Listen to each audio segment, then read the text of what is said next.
Bonjour and welcome to this Primalist leveling guide, which is part of a series of videos where I make a guide for each class.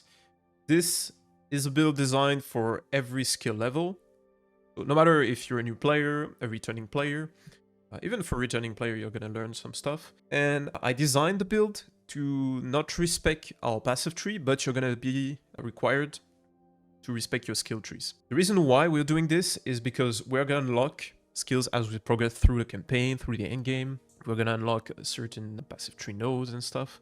So we have to transition from different setups.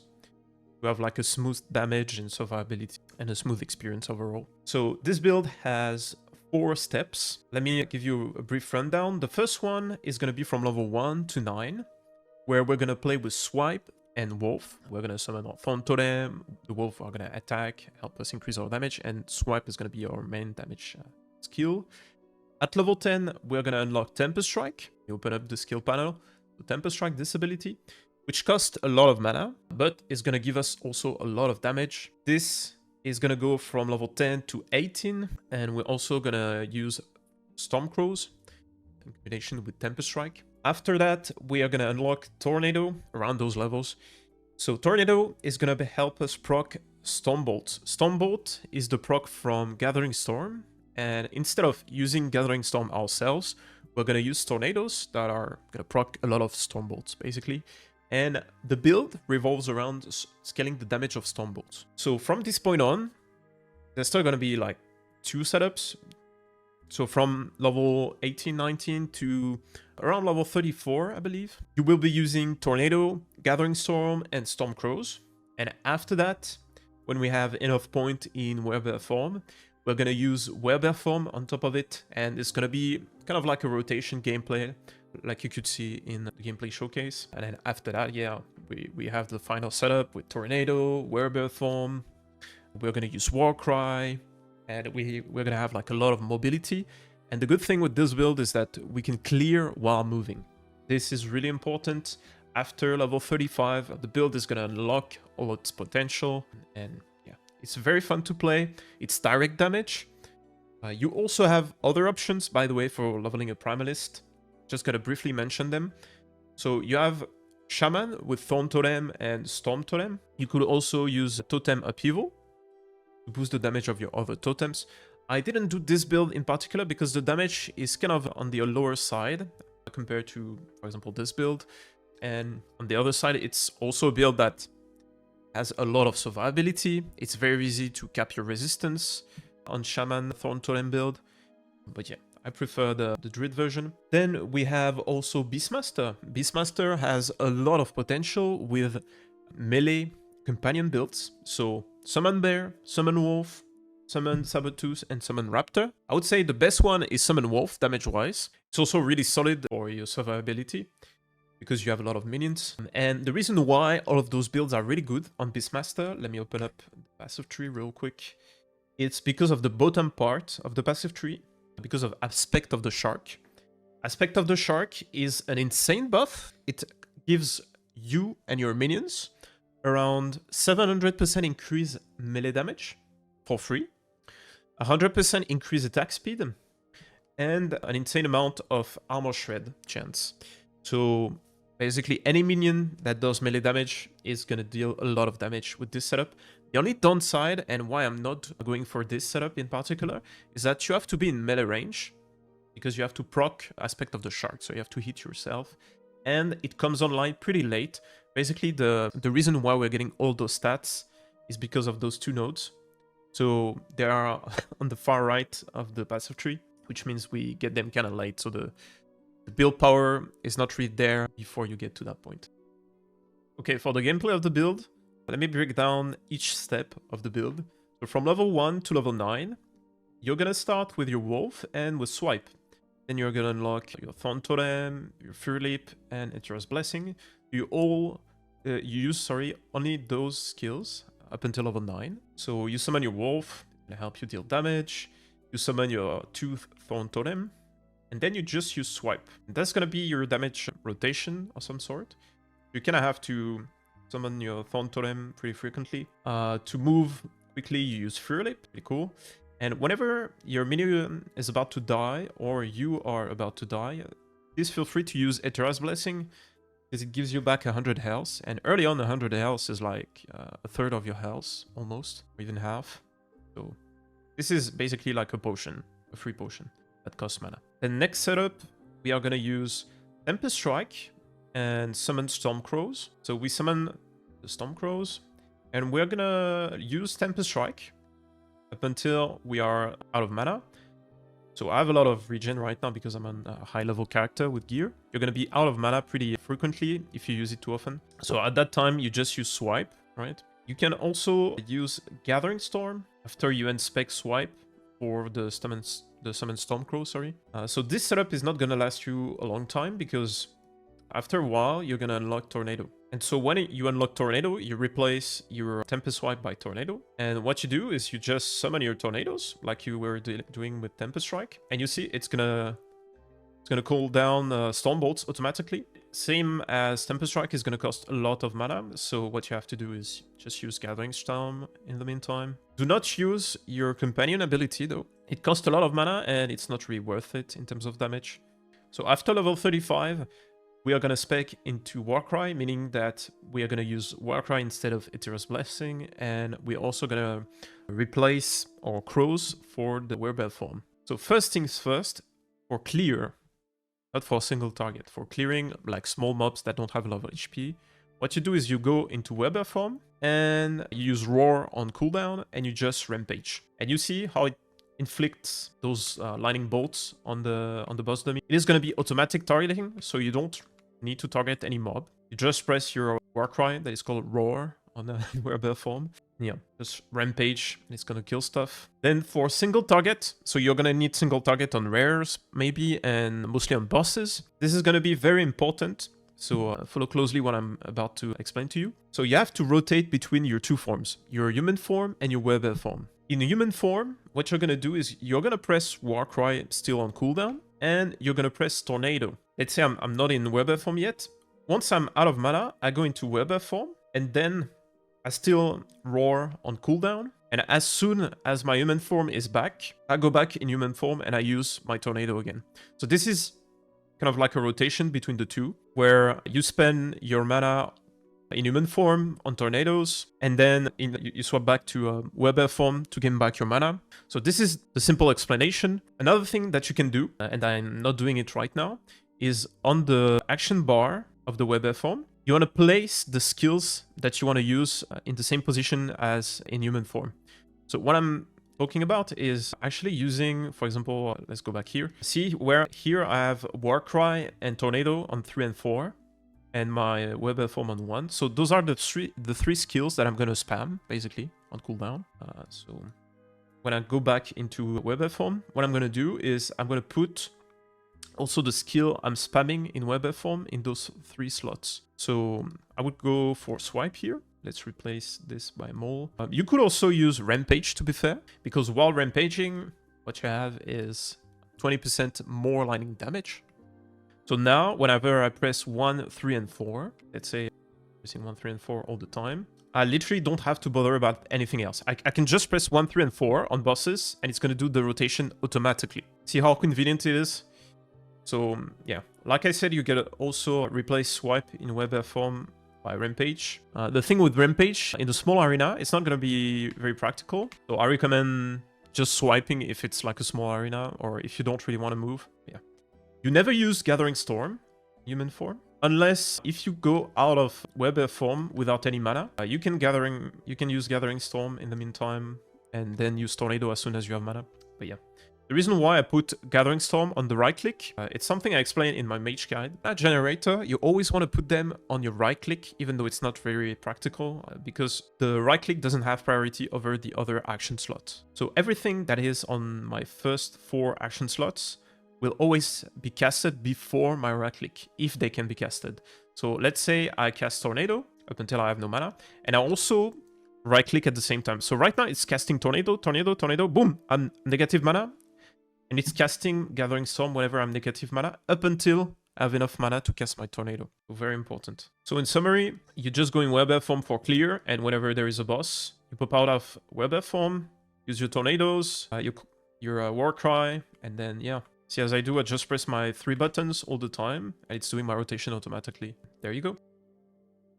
Okay, so for skills, starting at level 4, when you unlock your first specialization slot, you won't have swipe, so you want to spec Thorn Totem and go into Enchant Power. Quickly after, you're going to be level 5, so you respec your Thorn Totem for swipe, and swipe you go for the bleed chance, you max that out, and then you start going down. At level 8, you would have your second specialization slot, so you go for Thorn Totem, so 1 point, sorry, in Ancient Power, then 1 point into Astral Wind, even 2 points, and then you go back to Ancient Power. So 1, 2, 1, then you will be around level 9.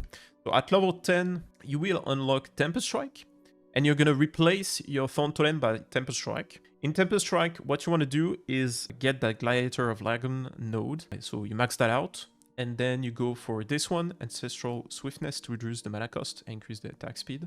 Then, I don't remember exactly, I think it was at level 15 or something, you unlock Summon Stormcrows. And for the Stormcrows, you're gonna go for Aspect of the Crow. Once you max that out, you can max this one as well, sorry. But you're gonna quickly also replace your crows and your Tempest Strike. So at level 18, we're gonna have, in the first slot, Gathering Storm. In the second slot, we're going to put Tornado. And at level 20, we're going to spec into Weather Form. Basically, this is going to be like the final disposition of the specialization skills. So in Gathering Storm, what you want to do is first go for this node right here, and then go for Excited Bolts. Then you max Thunder Strikes. After that, we want to go for this node right here, Rending Vortex. And finally, we will go for the Cloud of the Horizon and Jolting Strikes. Then for Tornado, we first max the Frequent Lightning node, then 2 points into Gust of Renewal, then max Hurricane,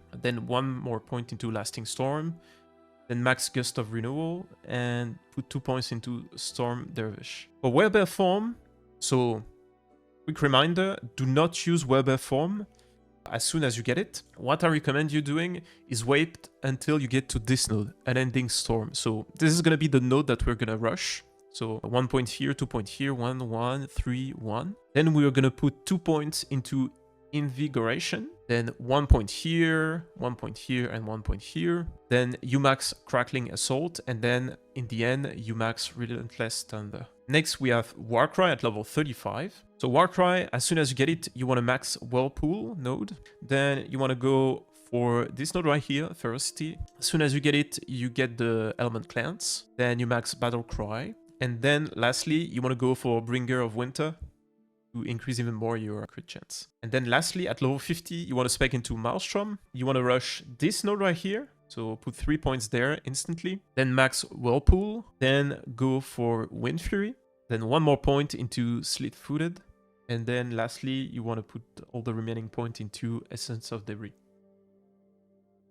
Okay, for the passive tree, I designed it so you don't have to do any respec. If you want to be even more optimized, of course, you would rather do like certain points and then respec them once you unlock Tornado. But you're still going to be fine, don't worry, with this build. So what you do at the start is you start by specking 5 points into Natural Attunement, max Hunter's Restoration, then max Wisdom of the Wild. Then you go back and max Natural Attunement, and then finally 1 point into Gift of the Wilderness. With that, you have 20 points, meaning that you can put points into other mastery tree. So you go into Shaman, even though you're Druid, because we want to unlock Tornado. So you put 5 points into Shamanic Infusion, which makes us able to use Tornado and spec into it. Then we want to go into the Druid tree. So we're going to put 5 points into Primordial Resonance, then into Druidic Price, and then into this node. It gives us Endurance and Armor. Then 5 points into Wind of the Leaves. And then 3 points to get the Hell's Lich on crit in Bush Stalker. Then we're going to branch out into Beastmaster tree. So 5 points into Ursine Strength, 3 points into Boar Hurt, and then max Ursine Strength after putting 3 points in here. You're going to be at 8 and 3. Then we go back into Druid. Druid, we max Bush Stalker, we go from 3 points to 5. 5 points into Harmonious Wisdom. 5 points into Primal Shifter, and then finally 5 points into Tiger Spirit. This is going to give us a lot of damage. Then we put 3 points into Harmonious Wisdom to get the bonus at 8 points. Then we go back into Shaman, so 3 more points here, and then into Beastmaster to max this out. So after putting like 4 points in there, you're going to be at level 70. You can still play the build after level 70, don't worry, it's going to be fine. You can easily clear Empowered. You don't have to worry about that. There are a lot of points that could be good for the build. I'll let you discover those. Yeah, that's it for the passive tree. Okay, now in terms of uniques, itemization, affix, all of that, there are, say, 2 parts. The first part is from level 1 to 9, because we're going to deal like different type of damage. And then after level 9. So at the start, you want to focus on physical damage, fast-hitting weapon, and any types of dots. Dots early on are super powerful. Believe it or not, they are better than most abilities damage.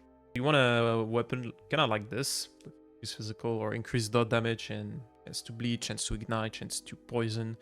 This one is the fastest base early on, the Bastard Sword. If you can get one with physical damage and bleed, you're going to be pretty good in terms of damage. And after that, we're going to use Tempest Strike, which is a skill that has a melee part and which procs spells randomly. We are also getting a lot of flat spell damage from Tempest Strike, thanks to, or is it? Thanks to this node, so 4 flat spell damage per stack. And this is gonna give us a lot of flat damage. So we don't really care about having a staff after that has a lot of flat damage. We would rather have a staff that have a lot of increased damage, because from like level 10 to the end of the build, we're going to use staffs, basically. This is going to be up until level 17, 18. And then when we get Tornado, then we want to focus on staffs, the ones that gives you minus mana cost. So for example, at level 29, we have Imperial Staff.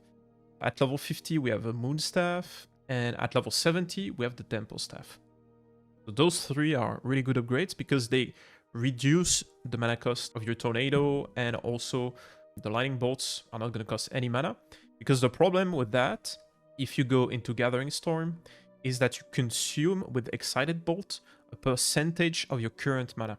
So if you have 200 mana, this is 2 mana cost. And we don't want to have any mana cost, because every time it's going to get procced, it's going to cost us mana. So always use those bases. Then in terms of gear, so early on, pretty straightforward. You want to go with health.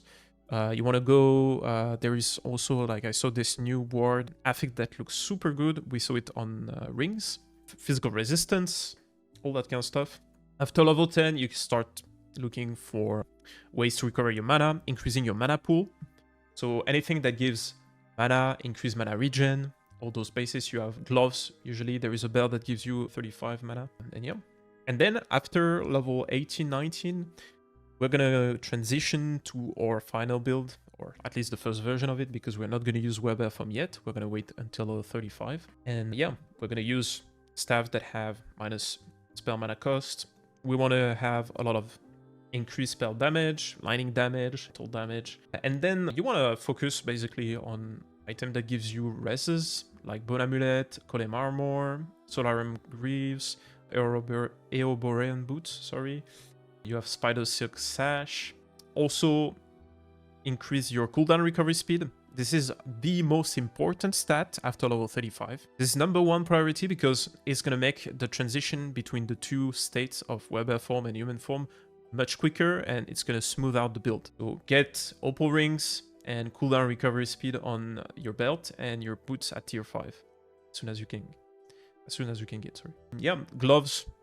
You have a lot of gloves with mana, increased mana regen, so always go for those. And yeah, that's it for the affixes. Obviously, also try to get levels of skills for the skills that we're using. So Tornado, Gathering Storm, kind of stuff. Although Tornado, I would say, is the most impactful one. Wearable form as well. Then for the uniques. We have a few uniques for the build that are interesting. I forgot to talk about it, but please use Avarice as soon as you get it at level 10. This is a great source to recover your health with the Leech, because we're going to deal exclusively elemental damage. We also have Living Seed that you unlock pretty early into the game, which also gives you Leech. I'm not going to showcase like every single unique that could be good for this build. I'm just going to showcase those that are interesting, that I find it cool, and also very impactful. So the most evident one is the relic, the Weaver's Wheel relic that gives us +1 to all Primalist skills, straight up +1 to all skills. Then we have this ring, so which is a set ring. Kind of funny that we're using a set, but it gives us mana. Look at the implicit mana regen, shock. So from this line alone, we're shock capped. It's like extra source of ward. And spell lightning damage, so flat spell damage on top of it. Then we have Elias Signet. This is really good when you are after level 35 in Weber form, because we're going to Rampage, which is a channeling ability.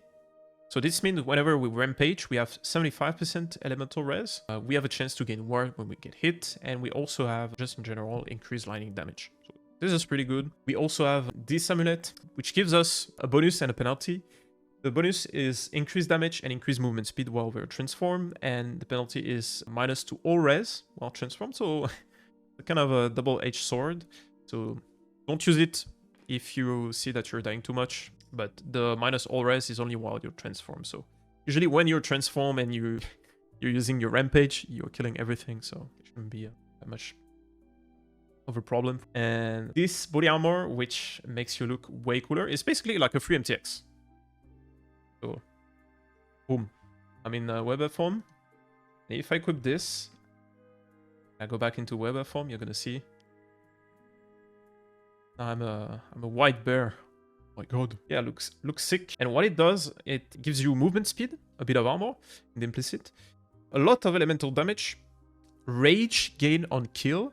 So it's gonna improve your rage generation when you're in Weber form, elemental res, strengths, and a free MTX, basically. Yeah. Those are all the uniques that I recommend. Maybe gonna be more with the patch. I mean, everything is gonna be in the patch note and gonna impact this build. I'm gonna put it in the comment, so don't worry. There you have it, the Primalist leveling build. Pretty strong build. It's pretty smooth. The only downside that I would say is the constant switch of forms, but like I showed you, you can automate that, so it doesn't feel really bad on bosses. And while clearing, you're just going to be near always in Weber form, so don't really worry about that. But yeah, all the info and details, you're going to be able to find them in the guide I'm writing for Maxroll. So I'm going to put it in the description as soon as we can publish those guides. And also, if there is any changes with the patch notes, I'm going to put it in the pinned comment. So I'm kind of expecting more changes for like Sentinel and Rogue, because they have like new and reworked skills. I think those are going to be like probably the most impacted. So I'm gonna wait for the patch notes to release those videos and see if there are any impactful changes. But yeah, there you go, and good luck on your leveling adventures for 1.2, and see you